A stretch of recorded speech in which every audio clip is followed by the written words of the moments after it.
কিরে মধু, মালয়েশিয়ার মধু। শান্ত ডাব পারবে একটা, আপনারা তার জন্য দোয়া করবেন। গাছের মধ্যে মালয়েশিয়া, এটা ডাব গাছ। হ্যাঁ, এটার নাম, এই ডাবের নাম হচ্ছে কেলাপা পান্ডান।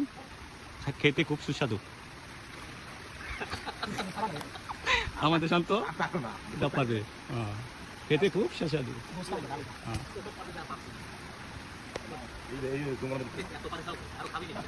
ওকে, হ্যাঁ দেখেন।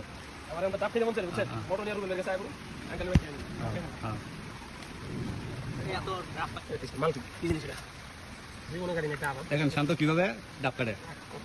এর নাম হচ্ছে মালয়েশিয়া, প্রবাসী জীবন। না তুমি প্রবাসী না।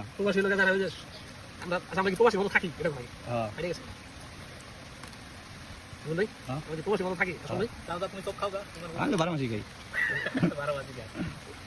যারা খাওয়া খাইতেছে না।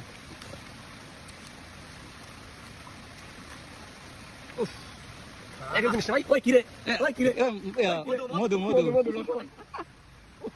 মালয়েশিয়ার রসমালাই। মালয়েশিয়ার রসমালাই। কিরে মধু, মালয়েশিয়ার মধু।